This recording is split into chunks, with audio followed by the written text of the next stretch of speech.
Y ya, pues, si de pronto tienes lo preparado a la charla, al tema que quieras compartir, contarnos tu experiencia como arquitecto y cómo ha sido todo con PAE.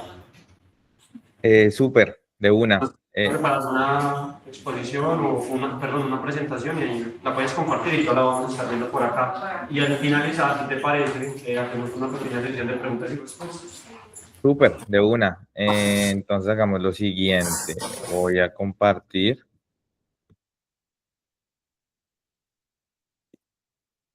Ah, tururú.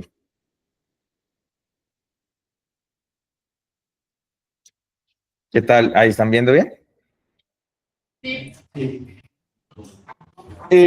Bueno, súper. Entonces, ¿cuánto tiempo, cómo es la logística del tiempo? ¿Cuánto tiempo tenemos?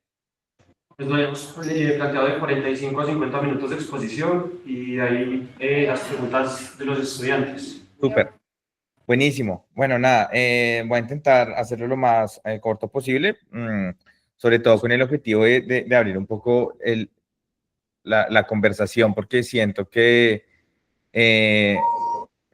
al final las presentaciones, claro, son interesantes, son proyectos que pueden ser muy lindos, pero siento que para este momento de la carrera o pues en la experiencia que están adquiriendo ustedes en el programa de la universidad, creo que tener conversaciones, responder preguntas y hablar y tocar diferentes temas de esa transición entre la academia y lo profesional es bien importante. Entonces, bueno, nada, gracias obviamente pues a todos por la invitación, al grupo de Cableando, pues obviamente a la universidad pues a las personas que se hayan tomado el tiempo de venir a ver pues esta pequeña presentación. Digamos, el título de lo que quiero presentar hoy se llama Aprender del día a día y básicamente cuenta un poco la historia quiero contar un poquito la historia de quiénes somos. Bueno, mi nombre es Rubén Gómez, yo soy el fundador de PAE, pues de la Oficina Práctica de Arquitecturas del Entorno. Nos definimos como una oficina pospandémica. Básicamente somos hijos del COVID porque nos conformamos allí. Pues en este pequeño, en ese momento. Tenemos sede por decirlo así, en Bogotá y Nueva York, pero pues este concepto de sede en una oficina postpandémica es algo que pues uno analiza porque no tenemos un espacio físico donde operamos. Nosotros básicamente diseñamos y proyectamos diferentes intervenciones del espacio en contextos rurales, siempre como con la idea de tener tres enfoques. El territorio, aprender del contexto, los saberes locales, lo que significa que es básicamente entender con qué podemos operar dentro de los contextos y dentro de los lugares específicos en los cuales tenemos proyectos. Y esos dos en consonancia como básicamente pueden proponer proyectos que de una u otra forma naveguen nuevas maneras de habitar y de coexistir, no solamente entre humanos, pero también actores más que humanos. Pero en lugar de mostrarles un poquito, pues casi que el catálogo o una presentación de proyecto y proyecto, que es como tradicionalmente se hace en este tipo de charlas, me gustaría también para mí y para el equipo como tomar esta oportunidad también para reflexionar un poco, de entender cómo llegamos hasta aquí y qué hemos aprendido en todo este camino desde que iniciamos PAE. Pues para ello, como lo dije al principio, la pandemia marcó un hito muy fuerte, pues a nosotros como sociedad, obviamente, pero también pues nada, como que desde un sentido muy hedonista también, creo que nos empujó a repensar un poco qué podíamos hacer nosotros como práctica, ¿no? pero como contexto, yo soy graduado de la Universidad de los Andes en Bogotá. Me gradué en el 2019 y la mayoría del equipo con los que iniciamos también se graduaron alrededor de un semestre antes, un semestre después. Pero claro, literalmente comenzamos a trabajar. Personalmente, yo antes de fundar, de que pasara el COVID y fundar PAE, trabajaba en el equipo Masanti, trabajaba con Giancarlo en diversos proyectos. Pero bueno, nada, llegó COVID, tenía planes de irme a hacer una maestría en el exterior y pues todo se detuvo. Y me gusta siempre iniciar con este fragmento que más allá de evaluar el medio de comunicación y demás, creo que me parece muy interesante porque cuenta un poco el contexto y en el momento en el que estábamos cuando el COVID golpeó pues nuestro país. Esta es una imagen de Bogotá, es a la salida de una de las salidas principales de Bogotá con el norte del país. Y muestra un poco diferentes intervenciones arquitectónicas y cómo estas se relacionan con el paisaje, ¿no? Por un lado, a la izquierda estamos, pues se ve, inferior izquierda se ve pues esta gran autopista, que es la autopista norte, donde está el peaje, antes de tocar con Dinamarca, y cómo, digamos, esta infraestructura de ciudad está en constante construcción, no solo por las demoras en las obras en Colombia, pero también porque nunca es suficiente, ¿no?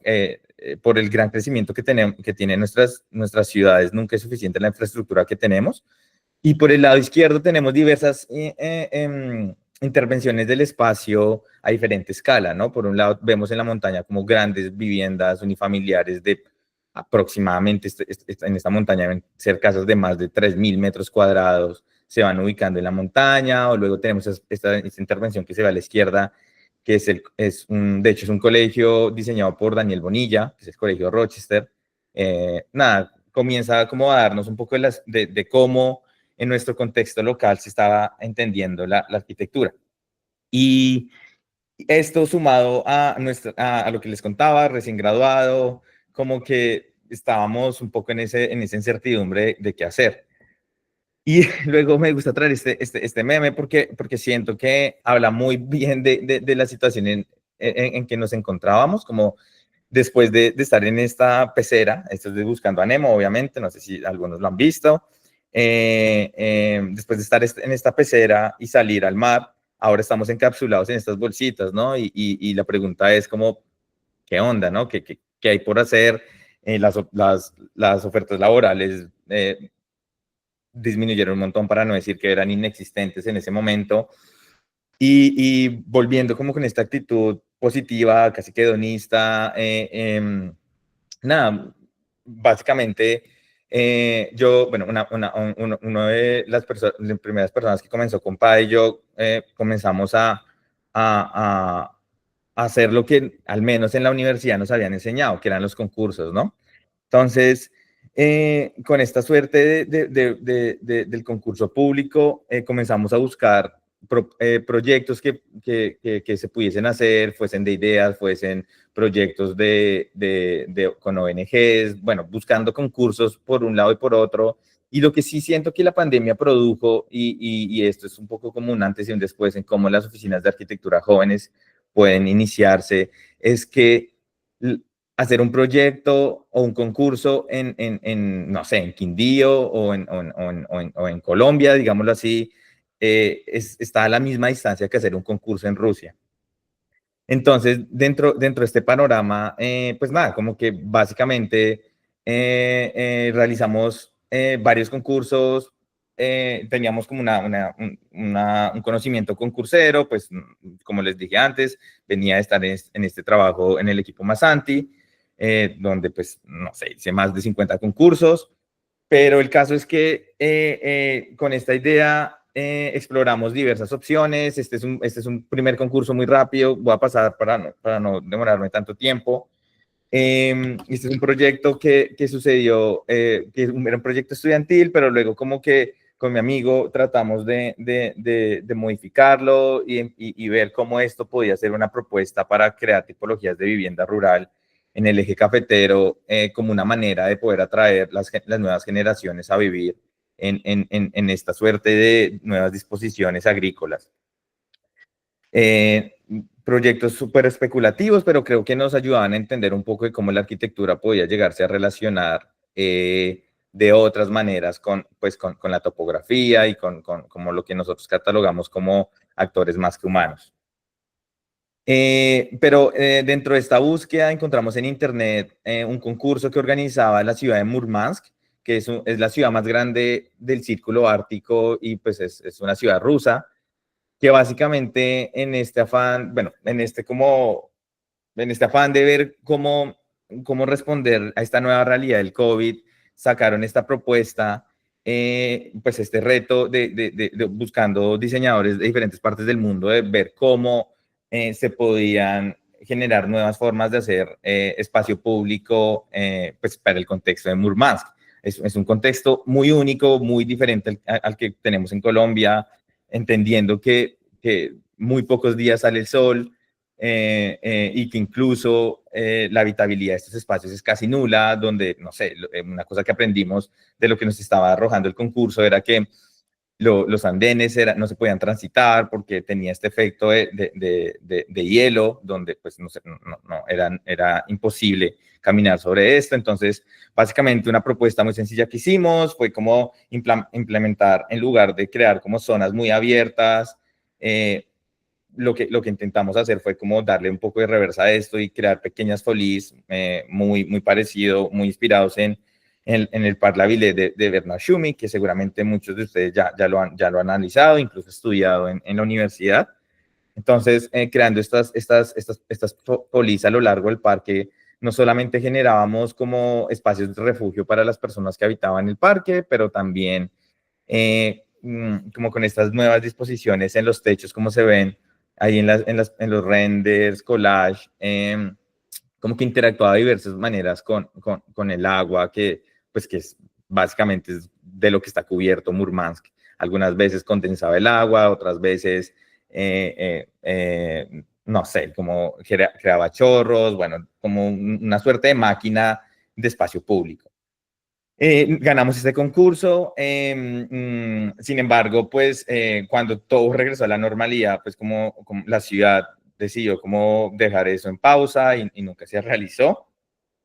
Y finalmente en esta ronda de los 3 concursos de COVID, llegamos a esta propuesta también de Addis Abeba, organizado por una ONG que básicamente lanzó este concurso buscando un proyecto que les ayudara a hacer fundraising, que les ayudara a ir a buscar dinero para la construcción de un centro comunitario en un lote que tenían, pero que además, no sé si sepan, bueno, pero Etiopía es una de las ciudades, es uno de los países con un alto índice de deforestación, pues porque básicamente por las tecnologías que tienen, básicamente dependen un montón de la tala de árboles, ¿no? Entonces, eso hace que los índices de deforestación suban bastante. Entonces, nosotros como con esta idea, preguntándole a los organizadores del concurso, bueno, haciendo las respectivas preguntas y demás, tratábamos de imaginarnos de qué manera podíamos intervenir en un espacio como estos.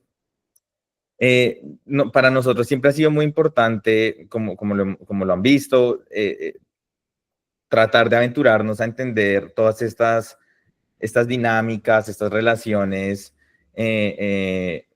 coexistentes que no solamente abordan lo humano, sino otras especies como lo son los árboles, y cómo nosotros podíamos hacer un proyecto que no solamente acogiese a la comunidad, sino también respondiera a la reforestación. Entonces, en una suerte de proceso de una arquitectura que más allá de ser linda o funcionar para acoger a las personas, buscábamos que fuese un método que se pudiese replicar en el tiempo. Y básicamente una solución muy fácil fue literalmente trabajar en sección, hacer un módulo que se repitiera múltiples veces dependiendo de lo que el centro comunitario pidiese. Se puede replicar un montón de veces, y este módulo en sección básicamente lo que hacía era recoger el conocimiento local de las personas, de entender de que la comunidad mismo era la gente que lo iba a construir, y también las técnicas locales debían ser cruciales pues, para que fuese factible la realización del proyecto. Entonces, con esta idea, lo que planteamos fue este módulo en sección, que también tenía unas cuerdas casi que plásticas que funcionaban como unos atrapanieblas, esta tendencia nueva para recoger agua en zonas con escasez de agua. Pues estas cuerdas comenzaban pucha, denme un segundo. Voy a hacer acá porque me acabo de dar cuenta que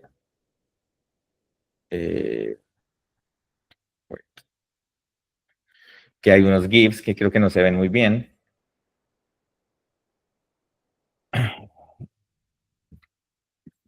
Un segundo.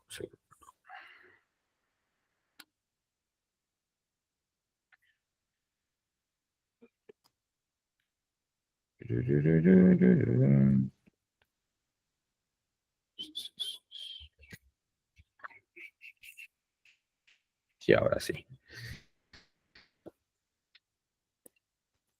Bueno, volvemos. Entonces, uy, qué pena. Bueno, entonces básicamente lo que nos imaginábamos en ese módulo de sección era plantear el proyecto más como un edificio específico, es más bien un proceso constructivo, ¿no? Entonces, básicamente la propuesta planteaba diversas maneras, un proceso constructivo donde involucraba el conocimiento local, a la comunidad, y cómo ese proceso constructivo era no solamente era lo necesario para el centro comunitario, pero también se convertía en una manera de poder expandir el conocimiento de este tipo de proyectos. Un poco como una de estas imágenes collage que habíamos hecho. Pero entonces, nada, básicamente volviendo un poco en esa suerte de esos primeros 3 concursos, creo que nos dio un montón de herramientas y de reflexiones sobre lo que podíamos hacer y de cómo unas primeras pistas de qué hacer en este momento de pandemia y cómo de una u otra manera enfrentar la pospandemia. Entonces, en ese contexto, literalmente armamos nuestro portafolio de concursos y comenzamos a buscar personas que les interesara contar con nuestros servicios, o sea, como recién egresados, hacíamos desde diseño de interiores hasta proyectos ejecutivos, en teoría, hacíamos de todo para poder tener algún proyecto, y llegamos a una cosa que ocurrió, una situación que ocurrió bastante, es que en este regreso a la nueva normalidad, muchas de las personas, pues en Bogotá específicamente, muchas personas buscaban un refugio fuera de la ciudad, pues después de estar por largos periodos de tiempo encerrados en sus apartamentos. Esa necesidad de reconectarse con el contexto rural es crucial, ¿no? Entonces, comenzamos a ver que muchas personas comenzaron a preguntarnos oigan, ¿qué experiencia tienen en la ruralidad? No sé qué, no sé qué, no sé qué. Nosotros, de una u otra forma, dijimos, pues, no tenemos nada construido, pero por lo menos nos gusta entender lo rural, nos gusta entender los contextos en los que operamos. Estos son nuestros 3 concursos, denos la oportunidad, y llegamos a este proyecto que es en La Calera. Básicamente La Calera es un municipio a 40, 35 minutos de Bogotá. Tiene unas características muy específicas porque es un municipio que básicamente donde hace parte el páramo de Chingaza. Entonces, digamos que tiene una topografía y unos suelos térmicos muy especiales. Digamos que este proyecto básicamente sucedía en la zona anterior, básicamente como en la zona de amortiguación antes de llegar al páramo. Por ende, las temperaturas son bastante fuertes en términos de que hace mucho frío, a una altura de 3.200 metros sobre el nivel del mar. Entonces, pues nos preguntaban básicamente, por eso se llama Refugio San Felipe, porque los clientes nos llegaron con esta idea de, oiga, queremos hacer un refugio no tenemos mucho presupuesto, queremos algo muy pequeño, donde podamos comenzar a ver, comenzar a mudarnos al campo, porque ya la vida de ciudad ya no la queremos. Obviamente con esto, con estas condiciones de poco presupuesto, un proyecto muy pequeño y en un lotecito que tenía el cliente, pues nada, como que nos preguntábamos cómo podía hacer un proyecto, y aquí me gustaría traer esta cita de Pablo Méndez da Rocha en una entrevista que le hacen en la revista PINAP. Le preguntan sobre, es un contexto muy rápido, él explica que los arquitectos, que las favelas tienen una inteligencia tan importante como la inteligencia que se pone en los proyectos diseñados por los arquitectos. Entonces el entrevistador le pregunta que si eso es así, que piensa, que tanta inteligencia él pone inspirada en las favelas dentro de su trabajo y por qué concreto. Entonces él pregunta que básicamente no es como que él quiera usar un material específico, sino que él construye con lo que puede, ¿no? Como que pensar de que uno tiene un estilo de material o debe construir de una cierta u otra manera por solo el ego del arquitecto, pues es un poco descabellado. Entonces, con este trabajo de inspiración, pues nosotros nos preguntamos qué es lo que tenemos y con qué podemos diseñar y construir un proyecto. Entonces, esta es una foto muy linda con la que siempre me gusta empezar explicando este proyecto, porque literalmente es una foto de un lote muy cerca a donde es el proyecto. Y me gusta siempre analizarla muchas veces porque tiene una inteligencia muy específica, muy pragmática, pero muy fuerte, ¿no? Ahí vemos casi que arquetípicamente la forma de una casa, sus dos aguas, tiene esta protrusión que le sale que está en bloque, que todavía no tiene como no está como terminado, y termina siendo como una transición entre el adentro y el afuera. Luego por allá muy al fondo se ven los tanques de agua que están más arriba de donde está ubicada la casa, con una suerte, pues obviamente siguiendo las lógicas físicas y de la gravedad, cómo el agua puede llegar a la propiedad. Como que básicamente nos gusta entender mucho de estos conocimientos locales, y sobre todo con el hecho de que pues la mano de obra nuestra, igual como les digo, esta era la nueva realidad. La mano de obra que teníamos eran las personas de la zona, ¿no? De la vereda. Entonces, como que en esa misma suerte de inspiración, lo que comenzamos a tratar de proponer es un proyecto muy pragmático. Básicamente tiene unas dimensiones aproximadas de 15. El proyecto, perdón, el proyecto estaba ubicado en una pequeña zona donde guardaban la papa, que solo era una plancha y la utilizaban cuando había cultivos de papa. Entonces, era una plancha de 15 metros por 5, 15 metros por 6. Y básicamente lo que hicimos fue muy sencillo, muy pragmático. Dividimos eso en módulos de 6 por 5, y así sacábamos 3 módulos, donde el módulo de la izquierda era este módulo social que tenía una pequeña cocina, comedor y una sala. En el módulo de la mitad teníamos un jardín de colibríes, que básicamente como que era la transición entre lo social y lo privado, y en el módulo de la derecha pues teníamos una habitación muy pequeña con con un baño, y pues eso era todo el proyecto. Entonces, con esta idea de venir de concursos, la forma en que encontrábamos para trabajar con la mano de obra local era también, a partir de dibujos, ¿no? Entonces aquí, por ejemplo, veíamos cómo nos imaginábamos nosotros el proceso constructivo, y le dejamos saber a los maestros de obra que muchos de sus ayudantes era la primera vez que tocaban pues materiales de construcción, ¿no? Entonces habla un poquito de cómo comenzábamos a entender un poco cómo operar dentro de este contexto rural, ¿no? Este es un par de imágenes de la obra. Por ejemplo, si se dan cuenta en las fotos donde se alcanza a ver el cielo, es inclemente el clima. En un momento uno puede llegar a tener sol, pero 10 minutos después la neblina llega a bajar y que hace que se tape todo. Por ejemplo, utilizábamos los tractores que araban el suelo o recogen la papa para mover nuestros propios materiales. Entonces, como que son unas lógicas muy diferentes de cómo las aprendíamos, por ejemplo, en la universidad, pero cómo este intercambio de conocimiento entre los locales y los diseñadores comienza a tener este tipo de proyectos, ¿no? Luego ya, pues, un par de fotos del proyecto finalizado. Digamos que tiene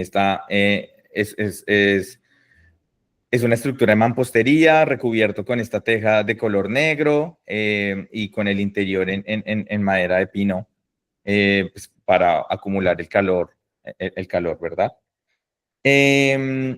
Una cosa que es muy importante y muy linda en este proyecto es que uno de los maestros de obra nunca había hecho un proyecto de estos y nos preguntaba, es una anécdota muy linda, nos pregunta como, oigan, ¿por qué les gusta el color negro? ¿Son ustedes satánicos? Desde el conocimiento de esta persona, pero lo más interesante de ver esto es cómo luego de unos años, esta fue una foto del año pasado, nos dimos cuenta que uno de los vecinos había construido la misma lógica arquitectónica, ¿no? Porque tenía mucho sentido, ¿no? Y el sentido no era dado por nosotros, sino por entender y aprender del contexto en el que habitábamos, pues en el que estábamos diseñando este proyecto. Entonces, si bien este proyecto no es nuestro, creo que nos alegra, creo que el mayor logro de este proyecto no es el proyecto per se, sino como el conocimiento que comenzó a rondar y a esparcirse a lo largo de la vereda.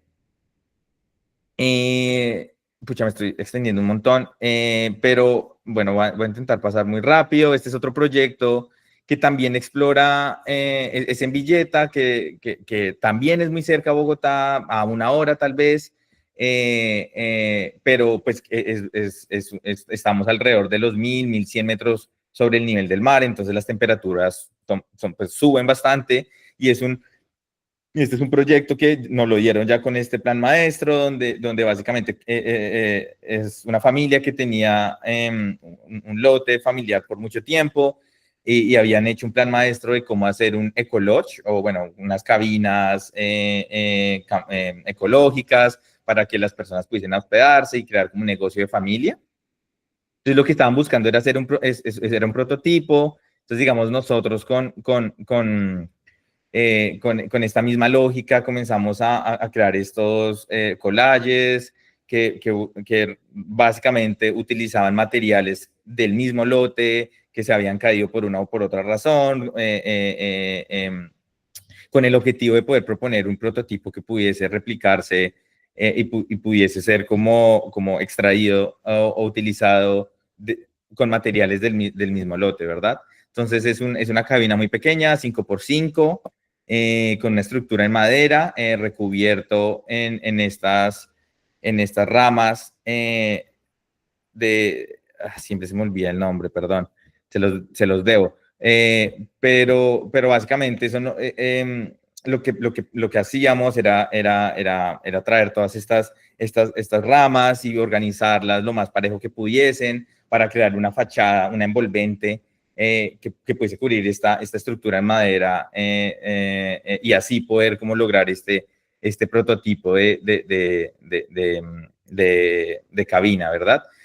Conocimiento 100%, las mismas personas nos explicaban cómo poder, digamos, sacar la piedra que iba a recubrir los pisos, las personas mismas nos enseñaron a cómo escoger la buena pues, este tipo de madera para utilizar en esta envolvente del proyecto que queríamos. Entonces, eso es un aprendizaje muy lindo entre lo que diseñamos y lo que realmente sucede en un contexto rural.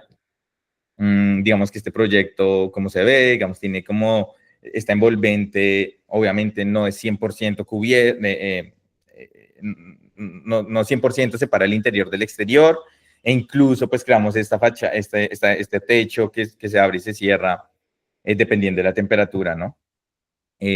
Energías pasivas, como estrategias pasivas para poder encontrar la habitabilidad de estos espacios.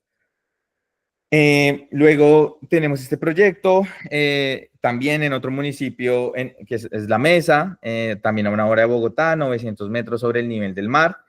Y en este proyecto lo que nos interesaba era, es una zona muy, muy caliente, la verdad, estamos alrededor de los 35 grados centígrados a lo largo del día y teníamos una orientación, esta es la foto del proyecto, pero un poco la quiero utilizar para hablar un poco del contexto rural.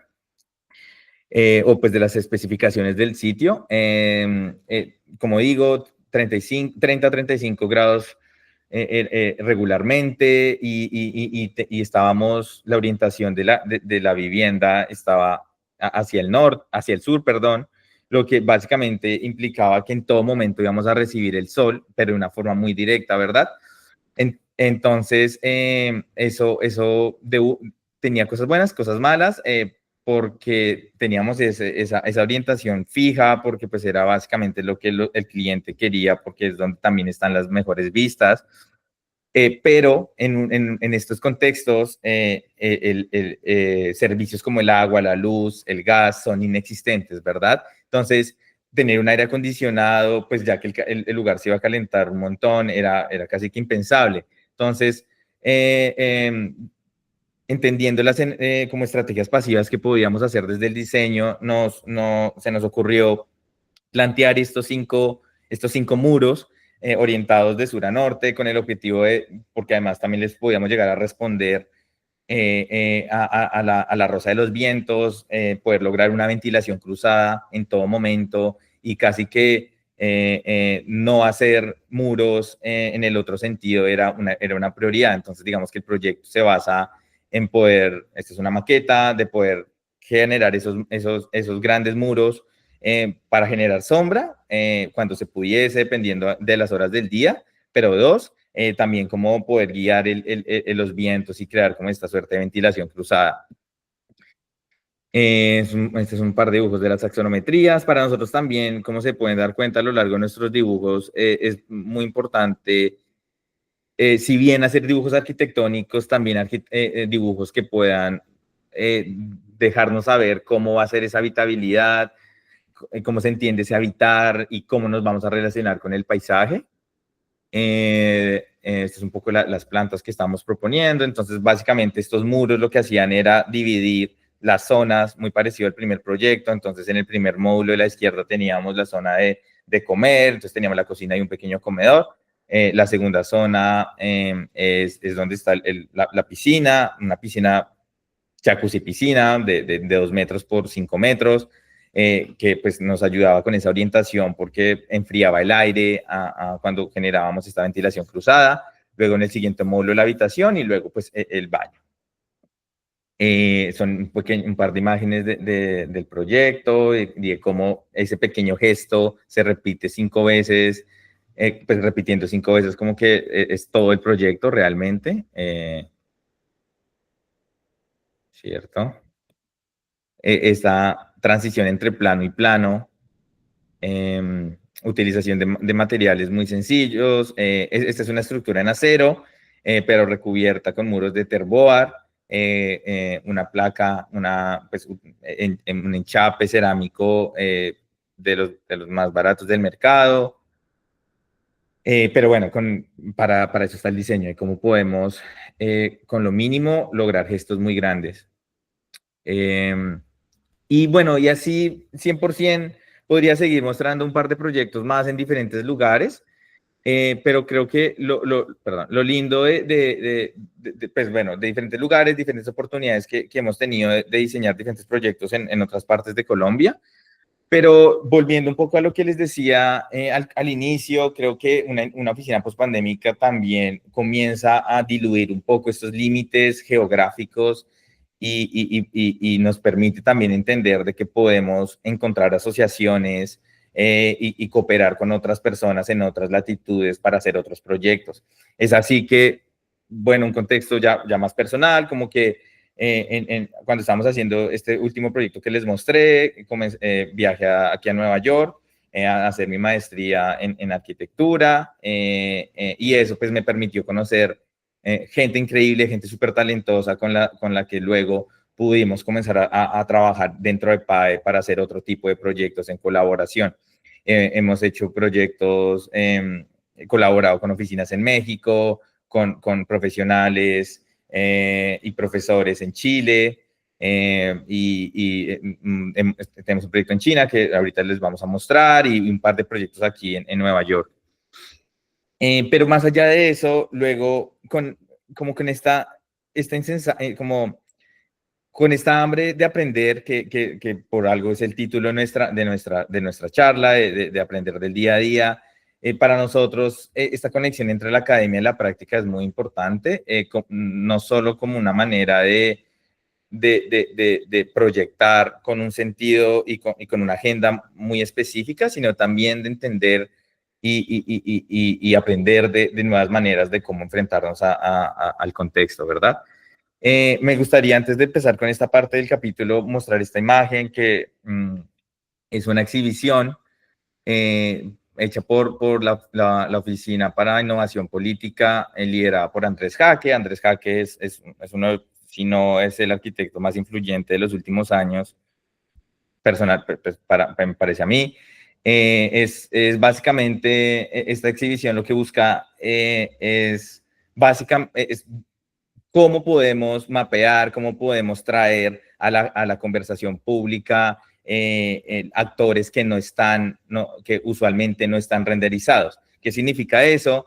Esto es no sé si ustedes han visto Powers of Ten, que es una película y que básicamente tiene uno de los tramos de la película, muestra una serie de imágenes cada 10x, como una cámara, y van renderizando la sociedad de esa época y muestra una pareja blanca, súper pristina, pero como que este Superpowers of Ten lo que busca es como reclamar y preguntarse qué pasa con todo lo demás, ¿no? ¿Qué pasa cuando las sociedades no encajan dentro de esta imagen hiper blanca, hiper pristina, hiper limpia? Y más bien, ¿por qué no traemos a la conversación de lo que no se habla? Dentro de este panorama, por eso para mí es importante no solamente hablar de proyectos, sino también de cómo nosotros desde la oficina tratamos de constantemente abordar estos temas. En el contexto del llamado de residencias remotas organizado por la Universidad Andrés Bello en Viña del Mar, en Chile, buscaban propuestas que fuesen arquitectura investigativa, lo que significa que entendieran la arquitectura como una herramienta para poder analizar casi que forensicamente como contextos muy específicos en diferentes partes del mundo, pero pues nosotros lo hicimos en Colombia, era nuestra propuesta. Un poco lo que nuestra propuesta se llamaba No todo lo que brilla es oro, y me gusta comenzar con estas imágenes de Stephen Ferry en su libro La Batea, porque básicamente Stephen Ferry es un fotógrafo de Estados Unidos que estuvo 6 años incesantemente en todo el Pacífico colombiano registrando fotografías de toda esta situación de la extracción de oro con mercurio. Entonces, esto nos dio como como que es impactante, pero al mismo tiempo nuestra residencia lo que quería proponer era cómo desde la arquitectura podíamos generar un medio, una voz para hablar de estos temas.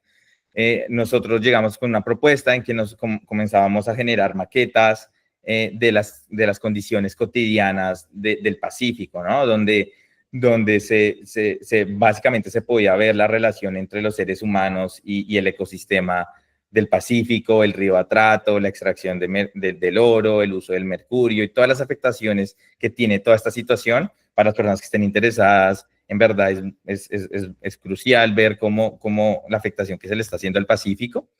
Pero volviendo un poco como a nuestra propuesta, lo que nos imaginábamos era generar estas maquetas que hablaban de condiciones cotidianas del Pacífico, abordaban desde las historias de personas del día de a pie, de las cocinas, que básicamente son mujeres que cocinan para, para todos los mineros que trabajan que están trabajando con las bateas, para las personas en las canoas que duran 8 horas desde sus pueblos hasta lugares donde puedan coger pescado y que no esté contaminado con mercurio, y cómo esto va renderizando unas arquitecturas de la extracción, ¿verdad? Entonces, digamos que esto es tan importante para nosotros como los proyectos arquitectónicos. Y finalmente, bueno, lo que les digo, podría quedarme aquí hablando, pero finalmente, ¿cómo reflexiona esto? Sí siento que aprender del día a día nos ha ayudado a buscar oportunidades y tener esta incesante actitud de buscar nuevas cosas, dejarnos sorprender de lo que el mundo nos va dando y estar buscando oportunidades por un lado y por otro. Con esta actitud, básicamente conseguimos un proyecto en China, en Mejoco, que es en el nororiente chino. Es una región, no es la China que conocemos, es una región muy rural, está a unas pocas horas de Rusia, otras pocas horas de Corea del Norte, entonces como que geográficamente es un contexto muy, muy interesante, un poco como los zoom-ins de lo que nos encontrábamos. La vida rural en China es muy específica y contrasta mucho como la conocemos nosotros, porque no está esta figura de los terratenientes, ya que el gobierno es el cuerpo que se encarga de administrar la tierra fértil del país. Entonces, digamos que solamente hay unas zonas donde se pueden construir proyectos y esta es una de esas. Este es un par de imágenes de como la historia del lugar. Es un lugar, pues, que en China lo denominan como uno de una de las regiones un poco, pues, con un alto índice de pobreza, y que básicamente todavía hay unas tecnologías, como lo que se denomina en inglés como low-tech, unas tecnologías todavía muy de lo manual, donde todavía se utilizan formas pasivas para calentar las casas en invierno, con un aparato que se llama el Kang, que básicamente es una plataforma más arriba del nivel de suelo que se construye, y en la parte de abajo funciona como una estufa. Entonces aquí esto en las noches funciona como cama, pero en el día funciona como sala de estar. Entonces, como básicamente todo este aprendizaje es nuevo para nosotros, y siempre está esta nueva actitud de conocer cosas. Dentro de eso, otra de las cosas que me gustaría hablar es que en esta oficina pospandémica, nos ha tocado pensar cómo podemos sustituir el lápiz y las reuniones físicas, más allá que obviamente cuando tenemos la oportunidad lo hacemos. Encontramos como plataformas como Miro. Esto es algo que no sé si ustedes están familiarizados con eso, pero nuestra oficina funciona 100% en Miro. Están todos nuestros tableros que compartimos con nuestros clientes, donde hacemos los talleres. Ahí pueden ver, digamos, unos fragmentos de esos talleres que hicimos para este proyecto en China. Y un poco el contexto de esta vivienda: es una vivienda que quiere ser una vivienda intergeneracional, con el objetivo que los clientes quieren envejecer en esta propiedad, pero la forma en que ellos quieren envejecer es básicamente acompañados de sus seres queridos. Entonces, literalmente es una casa que es para toda la familia, no solo la familia nuclear, sino la familia extendida. Entonces, es una vivienda que tiene más de 20 habitaciones, pero funciona de esta forma intergeneracional. Estos somos, bueno, parte del equipo. Esto soy yo ahí en el verano pasado en China, haciendo estos procesos de mapeo con los clientes.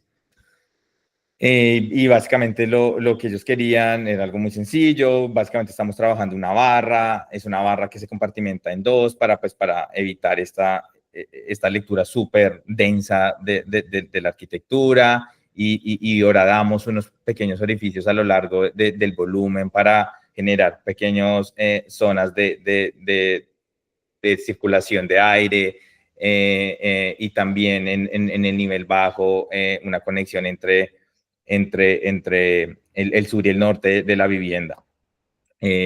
Como les digo, esto sigue en proceso el proyecto, no está finalizado aún. Esperamos que comience la construcción a finalizar septiembre de este año. Pero bueno, esos son un par de los proyectos que llevamos. Todos estos son pequeños pantallazos del proceso que llevamos. Podría seguir explicando, pero creo que ya me comí todo el tiempo. Un par de imágenes del proceso. Y bueno, eso sería todo. Sin embargo, pues nada, gracias por la oportunidad y cualquier pregunta que tengan, encantado en responderla. Bueno, Rubén, muchísimas gracias por la conferencia, estuvo la verdad muy buena, me gustó personalmente conocer todo esto. Ya, pues no sé si se logra escuchar de ahí, si hacen las preguntas o si se... No sé, yo creo que se trabaja. ¿Alguien tiene alguna pregunta?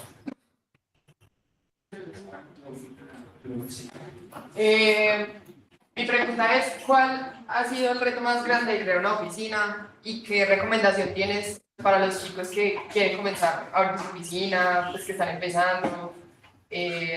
Para que nos cuentes un poquito sobre esto. ¿Cuál fue la primera pregunta? ¿Cuál ha sido uno de los retos más grandes de crear tu propia firma? Sí, muy buena pregunta. Sí, siento que es un proceso muy duro, la verdad. Y creo que desde la pandemia tiene dos puntos, uno bueno y uno malo, ¿no? El malo es que obviamente eso hizo que como que creó un panorama mucho más lento para las oficinas jóvenes, para tener primeros proyectos. Pero siento que el panorama bueno es que el hecho que muchas personas, que las personas fuesen forzadas a estar por largas estancias de tiempo en sus viviendas, eso hace que comiencen a evaluarse el espacio en el que están viviendo, ¿no? Y creo que el espacio en sí mismo se puso en crisis, el habitar se puso en crisis y creo que es un momento muy especial para que los recién graduados, pues a lo largo de su carrera, como que busquen eso en su agenda y sí creo que eso es algo que todavía en nuestra profesión es necesario y creo que ahí es un campo donde uno puede seguir explorando. Pero es retador porque por otro lado, en el contexto colombiano, buscar proyectos es muy difícil, encontrar clientes es complicado, pero lo que sí creo que es esencial es ser constante, es ser perseverante, lo más que se pueda. Muchos, digamos que al principio yo seguía trabajando en el equipo Masanti, pero luego de horas de oficina trabajaba en estos concursos y creo que es la actitud, realmente la arquitectura muchas veces es una cosa de pasión y creo que eso es muy importante cuando uno quiere iniciar su propia práctica. Sí, creo que como un consejo respondiendo a la última pregunta, creo que digamos que, bueno, yo también soy profesor de pregrado aquí en una universidad en Nueva York y creo que con mis estudiantes es una nueva generación, ¿no? Es esta generación Z, como le dicen algunos, creo que sí tiene mucho de qué hablar y tiene una agenda muy específica que creo que no está abordada aún en la arquitectura y creo que me parece a mí que que desde su contexto, desde su forma de ver la vida, es importante ser fiel a eso y buscar proyectos que atiendan, que no solamente sea hacer proyectos lindos, sino también ustedes cómo se evalúan o cómo reflexionan ustedes mismos como profesionales en cada uno de esos proyectos que ustedes hagan. Creo que eso es muy importante. Listo, por acá tenemos otra pregunta. Voy a dejar de compartir. Yo quería preguntarte si cuando hicieron el proyecto allá en China, pues cuando fueron allá, digamos, ¿cómo hicieron como para entender cuál era ese contexto, cuál era, digamos, qué era lo que tenían que hacer teniendo en cuenta que es una cultura tan diferente, también la barrera del idioma, pues cómo hicieron como para entender qué es lo que tenían que hacer en un contexto tan diferente? No, qué buena, esa muy buena pregunta, muy retador también. Básicamente, un poco la historia de cómo llegó el proyecto es una persona que también vivía aquí que vivía en Nueva York, entonces digamos que en tema de lenguaje, pues toda la conversación sucedió en inglés. La persona estaba muy interesada en PAE, en cómo nosotros estábamos haciendo estos proyectos, que no solo eran arquitectura linda para revistas, sino también como que tenían esta otra rama de investigación. Y creo que tener esa dualidad fue de mucho interés. Luego, al momento digamos, el flujo de trabajo que hemos tenido con los clientes ha sido, porque es una casa familiar, entonces, digamos, si bien hay una persona aquí en Nueva York, las otras dos personas estaban en China, en Mejoco. Por eso lo que les mostraba la importancia del Miro, como que obviamente utilizamos mucho esta plataforma, esta herramienta para comenzar a hacer una investigación conjunta, no solamente nosotros, sino los clientes también, donde ellos mismos, por ejemplo, las imágenes de las imágenes antiguas que vieron en la presentación son traídas por ellos y nos decían, vean, esto es lo que es la ruralidad en esta zona de China. Por otro lado, nosotros con nuestras herramientas y nuestro conocimiento de cómo hacer análisis de mapas, leyendo, sí requería como un push muy fuerte de poder investigar y aprender la cultura a la que nos estábamos enfrentando. Y ya nada, pues en el viaje fue inmersión completa. Definitivamente el idioma fue muy fuerte allá porque solamente la persona que está en Nueva York hablaba inglés, las otras personas, al ser como les decía al principio, es una región no tan expuesta a Occidente, entonces no es una región donde la mayoría de personas solo hablan mandarín, entonces eso hacía un reto, pero bueno, hay con traductor y pues al final la arquitectura es, los dibujos se entienden, ¿no? Tener unos buenos dibujos se entienden, herramientas gráficas son importantes, pero es lo mismo eso fue en el proyecto de Rusia, que ya es perdón, en China, que es un proyecto real, pero lo mismo en Rusia, ¿no? Como que investigar es importantísimo, tener como esa disciplina en la investigación es crucial cuando uno está haciendo proyectos en un contexto fuera al que uno está acostumbrado.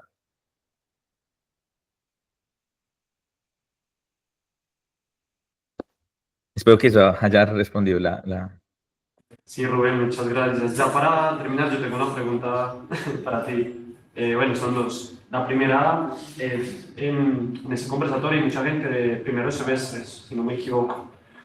No sé de pronto que ellos que apenas están empezando con esta carrera universitaria, ¿qué consejos tú les podrías dar que de pronto te hubiera gustado saber cuando tú empezaste?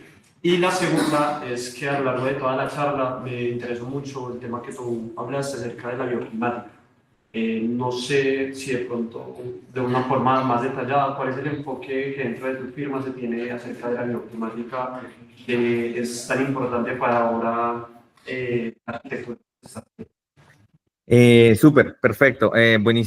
Buenas dos preguntas. La primera, como consejo de primer semestre, creo que con mis estudiantes, lo que yo creo que hay dos cosas. Lo que me hubiera gustado aprender o saber desde un principio es la importancia de los referentes, de los precedentes.